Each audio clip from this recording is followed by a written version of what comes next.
एक छोटे से गांव में रवि नाम का एक दूधवाला रहता था। रवि एक बहुत ही सीधा और मेहनती इंसान था।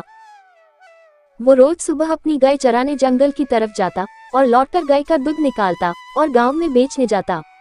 गांव में सभी लोग रवि की गाय का ही दूध लेते थे क्योंकि उसके गाय का दूध बहुत ही अच्छा था।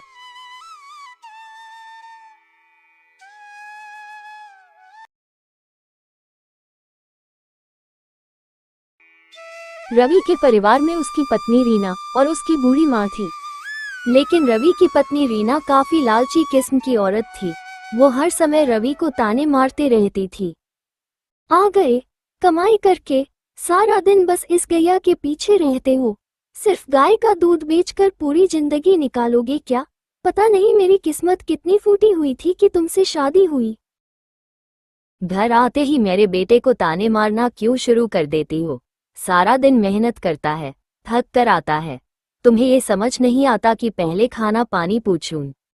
माँ जी आप तो चुप ही रहिए, हमारे बीच आपको बोलने की जरूरत नहीं। इतना बोलकर रीना माँ को चुप करा देती हैं। बेटा तू मुंह हाथ धो के बैठ, मैं तेरे लिए खाना लाती हूँ।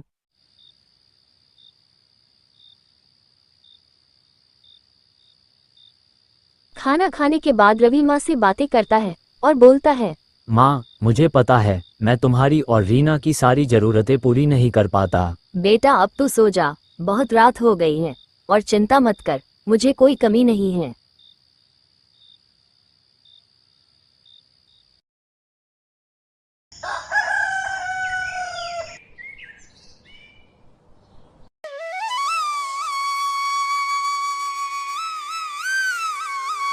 रोज की तरह रवि अपनी गाय गौरी को लेकर जंगल की तरफ निकल गया। रवि अपनी तरफ से बहुत कोशिश करता था कि वो रीना की सारी ख्वाहिश पूरी कर सके, इसलिए वो सारा दिन कुछ न कुछ काम करता रहता था। जब वो अपनी गाय गौरी को जंगल घास चराने ले जाता तो वहां से लकड़ियां काट कर लाता था और कुछ लकड़ियां बचाकर सारी लकड़ियां बाजार में बेचता ताकि कुछ पैसे बन जाए।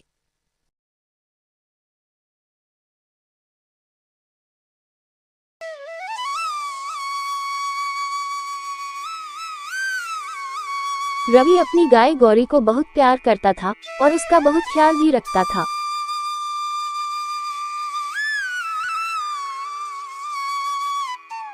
एक दिन रवि की बीवी बाजार से लौट रही थी, तभी उसे किसी ने आवाज लगाई, ओ गवालन, ओ दूध वाले की बीवी, जरा रुकना, मेरी बात तो सुनो। रीना ये सुनते ही आग बबूला हो जाती है और उसकी बात अनसुना करके गुस्से में वहां से निकल जाती है। घर पहुंचते ही रीना रवि पर बरसने लगती है। तुम्हें तो इस गैया के सिवा कुछ नहीं दिखता, बस सारा दिन इसी के पीछे लगे रहते हो। अब क्या हुआ, क्यों इतने गुस्से में हो? सुनो, तुम्ही लोग दूधवाला बोले तो शायद तुम्हें कोई फर्क नहीं पड़ता होगा, लेकिन मुझे कोई गवालन या दूधवाले की बीवी बोले ये मुझे बिल्कुल नहीं पसंद। तुम अभी इसी वक्त इस गाय को बेच दो और कोई दूसरा काम करो। तुम क्या बोल रही हो? ये कभी नहीं हो सकता कि मैं गौरी को बेच दूं। मैं दूध बेचता हूँ तो सब मुझे दूधवाला ही बोलेंगे, इसमें मेरी तो कोई बेइज्जती नहीं होती। दोनों पति पत्नी में कुछ देर बहस होती है।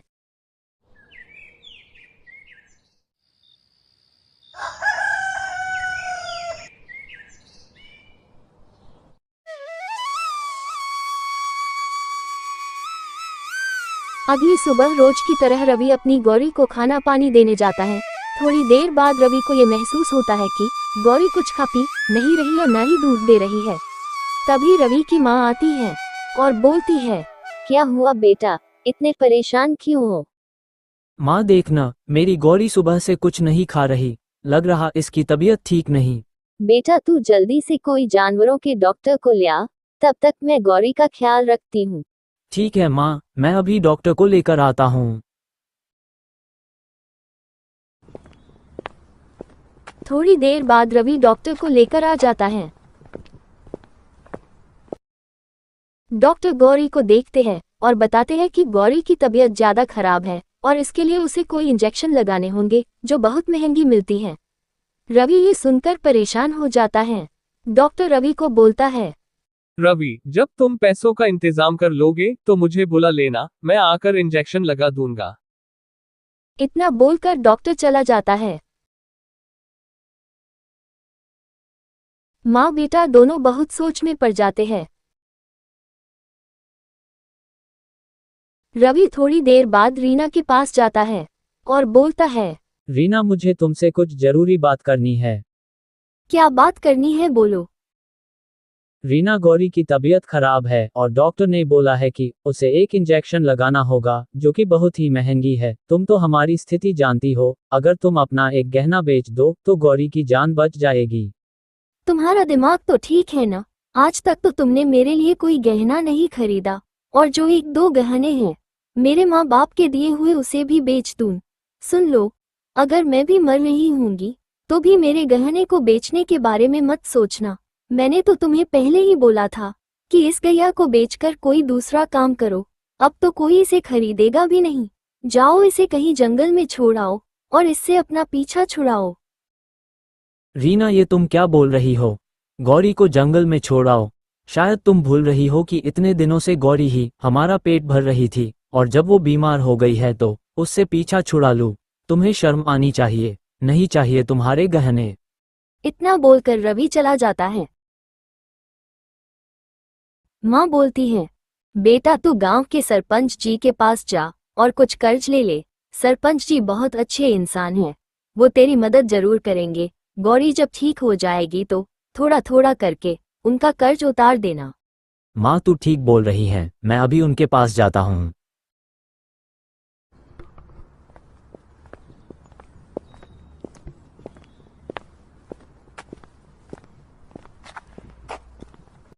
रवि सरपंच जी के पास जाता है और सारी परेशानी बताता है। सरपंच जी बोलते हैं, रवि तुम परेशान मत हो, मेरे बच्चे सिर्फ तुम्हारी ही गाय का दूध पीते हैं, इसलिए गौरी का ठीक होना बहुत जरूरी है। मैं मुनीम जी से बोल देता हूँ, तुम उनसे पैसे ले लो। रवि सरपंच जी को धन्यवाद करता है और पैसे लेकर घर आता है। माँ, तुमने बिल्कुल ठीक बोला था, सरपंच जी बहुत अच्छे इंसान है, उन्होंने तुरंत मुझे पैसे दे दिए। माँ, मैं अभी डॉक्टर साहब को लेकर आता हूँ।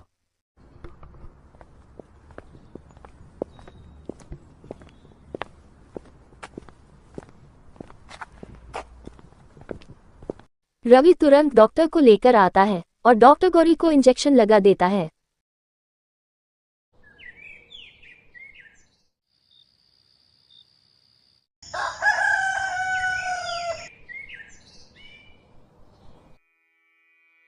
दो दिन बाद गौरी बिल्कुल ठीक हो जाती है। रवि बोलता है, माँ, अब गौरी बिल्कुल ठीक हो गई है और आज इसने दूध भी दिया है। मैं दूध गांव में बेचकर आता हूँ, फिर मुझे लकड़ियाँ काटकर बाजार में बेचने भी जाना है। इतना बोलकर रवि दूध बेचने गांव में चल जाता है।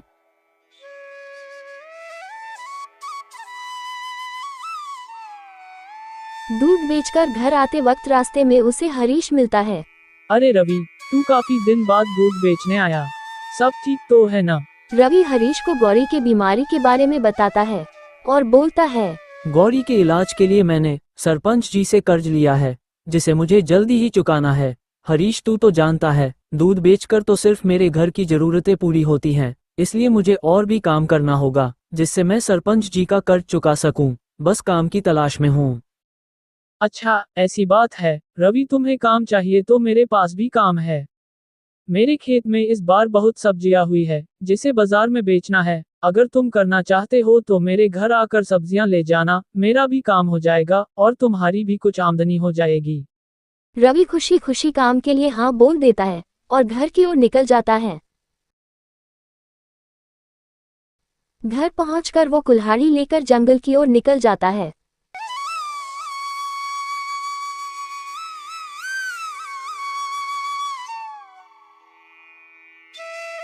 जंगल से वो लकड़ी काट कर लाता है और हरीश के घर की ओर निकल ही रहा होता है तो माँ बोलती है, बेटा तुझे क्या हो गया है? तू बस एक के बाद एक काम किए जा रहा है। थोड़ा आराम कर ले, नहीं तो बीमार पड़ जाएगा। वैसे तू अब कहाँ जा रहा है? रवि बोलता है, माँ, मेरे पास आराम करने का समय नहीं है।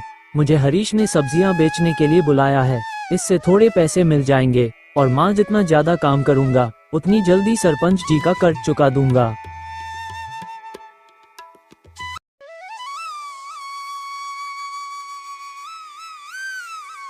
रवि हरीश से सब्जियां लेकर बाजार चला जाता है।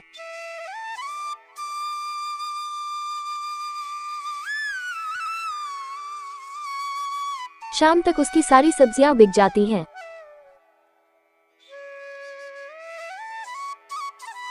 रवि को घर लौटते लौटते रात हो जाती है।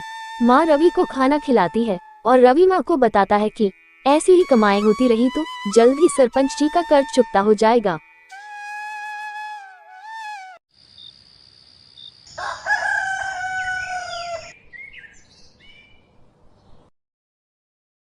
रवि दिन रात मेहनत करके कुछ पैसे इकट्ठा कर लेता है। मैंने आधे पैसे तो जमा कर ली है, बस और थोड़े बहुत इकट्ठे करने हैं, फिर मैं सरपंच जी का पूरा कर्ज उतार दूंगा। तभी माँ आती है और बोलती है, बेटा जल्दी अंदर चल। क्या हुआ माँ, तू इतनी परेशान क्यों है? बेटा रीना की तबीयत बहुत खराब लग रही है। वो बहुत बीमार है और वो सुबह से उठी भी नहीं है। दोनों अंदर जाते हैं और रवि रीना को देखता है। रवि रीना से पूछता है क्या हुआ और रीना बताती है कि उसके पेट में बहुत जोर का दर्द हो रहा है।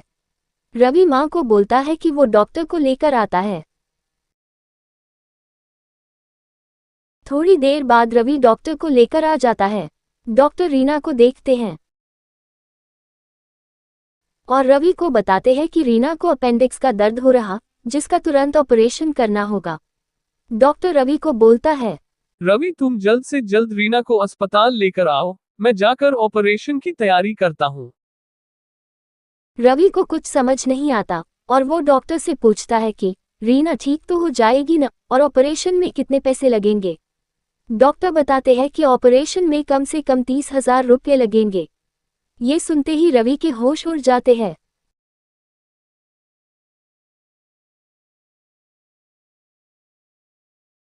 तभी माँ आती है। रवि माँ को सारी बात बताता है और बोलता है, माँ डॉक्टर ने बोला है कि रीना की जल्द से जल्द ऑपरेशन करवानी होगी और ऑपरेशन में 30,000 रुपये लगेंगे। माँ मैं क्या करूँ, मुझे तो कुछ समझ नहीं आ रहा है। अभी तो मैंने सरपंच जी के पहले के भी कर्ज नहीं चुकाए हैं, तो उनसे तो कोई सहायता नहीं मांग सकता। माँ अब तू ही बता मैं क्या करूँ। बेटा अब तो हमें इस गौरी को बेचना ही होगा। माँ ये तू क्या बोल रही है? मैं ठीक बोल रही हूँ बेटा, तू ही बता, हमारे पास गौरी से कीमती कोई चीज है क्या? हम अगर अपना घर भी बेचे तो भी इतने पैसे नहीं मिलेंगे। बेटा तू ज्यादा मत सोच और गौरी को बेच दे। हम गौरी को बाद में वापस भी खरीद के ला सकते हैं, लेकिन रीना को कुछ हो गया तो हम उसे कभी वापस नहीं ला सकेंगे। माँ की ये बात सुनते ही रवि को लगता है कि माँ बिल्कुल ठीक बोल रही है। रवि बहुत दुखी मन के साथ गौरी को लेकर निकलता है। रास्ते भर रवि गौरी से बातें करता है। गौरी मैं तुझे बता भी नहीं सकता कि मैं दिल पर पत्थर रखकर तुझे बेचने जा रहा हूँ, क्योंकि मेरे पास और कोई रास्ता नहीं है। लेकिन गौरी तू चिंता मत करना, मैं जल्द ही तुझे वापस ले आऊँगा और मैंने सोच लिया है कि मैं तुझे सरपंच जी के पास ही छोड़ूंगा। और वो तुरंत गौरी को लेकर सरपंच जी के पास पहुंचता है और सारी बात बताता है और बोलता है, सरपंच जी आपसे अच्छा गौरी का खरीदार मुझे नहीं मिलेगा, इसलिए आप ही गौरी को खरीद लीजिए। आपके बच्चों को गौरी का दूध भी मिलता रहेगा और मेरी गौरी आपके पास सुरक्षित भी रहेगी। और सरपंच जी जब मेरी रीना ठीक हो जाएगी तो मैं दिन रात काम करूंगा और बहुत मेहनत करूंगा और एक दिन आपसे अपनी गौरी को वापस भी खरीद लूंगा। सरपंच जी गौरी के प्रति रवि का इतना प्यार देखकर बहुत भावुक हो जाते हैं और बोलते हैं, रवि तुमने बहुत अच्छा किया कि गौरी को मेरे पास ले आए। तुम मुनीम जी से पैसे ले लो और गौरी को यहाँ छोड़ दो, हम गौरी का बहुत ख्याल रखेंगे। रवि पैसे लेकर जाता है और रीना का ऑपरेशन करवाता है।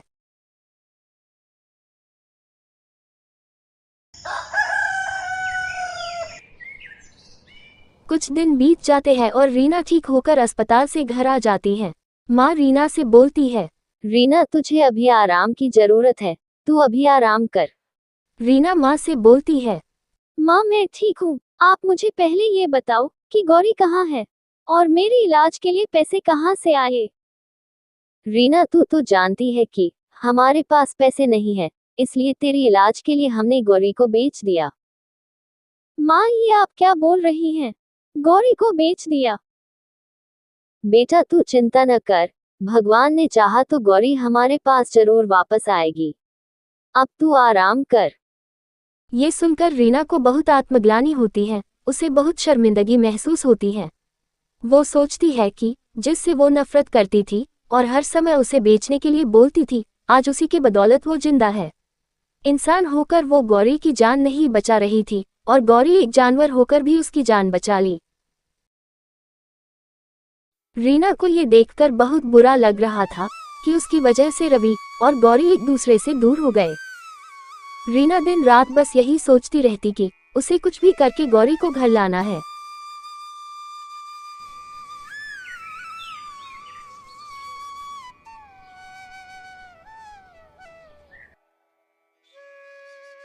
रीना सुबह होते ही सरपंच जी के घर जाती है। वहां वो गौरी को देखकर बहुत भावुक हो जाती है। तभी सरपंच जी आ जाते हैं। रीना उनसे बोलती है, नमस्ते सरपंच जी, मैं रवि की पत्नी रीना हूँ। अच्छा, बोलो क्यों आए हो? सरपंच जी, आपको पता होगा कि मेरे पति गौरी को कितना प्यार करते हैं और अब वो गौरी के बिना बहुत उदास हो गए हैं। उनका मन न किसी काम में लग रहा है और न वो ठीक से खा पी रहे। मेरे पास ये कुछ गहने हैं, कृपया करके आप ये रख लीजिए और मेरी गौरी को मुझे वापस कर दीजिए। रीना, तुम ये गहने अपने पास रखो और गौरी को भी ले जाओ। ये आप क्या बोल रहे हैं सरपंच जी? हाँ, मैं ठीक बोल रहा हूँ। गौरी के प्रति रवि का प्यार और रवि के प्रति तुम्हारा प्यार देखकर मुझे अच्छा लगा। रीना, तुम्हें पता है, गौरी भी जब से यहाँ आई है वो कुछ खा पी नहीं रही और अब मुझे समझ आया कि रवि की तरह गौरी भी रवि को याद कर रही है और मैं ये पाप नहीं कर सकता कि गौरी और रवि को एक दूसरे से दूर करूं। इसलिए रीना, तुम गौरी को ले जाओ और हाँ, रवि को बोलना कि वो रोज दूध याद से मेरे घर पहुँचाएं। ये सुनकर रीना सरपंच जी का बहुत आभार जताती है और उनका शुक्रिया अदा कर गौरी को लेकर निकल जाती है। घर पहुंचकर रीना गौरी को उसकी जगह बांध देती है और घर में चली जाती है।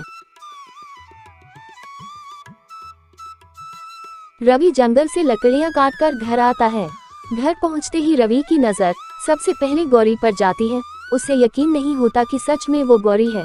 वह गौरी के पास जाता है और खुशी से माँ को बुलाने लगता है। रवि की आवाज सुनकर माँ और रीना बाहर आते हैं। माँ भी गौरी को देखकर खुश हो जाती है। रवि माँ से पूछता है कि गौरी यहाँ कैसे आई। तभी रीना सारी बात बताती है और ये भी बताती है कि सरपंच जी ने गहने भी नहीं लिए और गौरी को भी वापस कर दिया। सभी बहुत खुश हो जाते हैं और इस तरह ये कहानी खत्म होती है।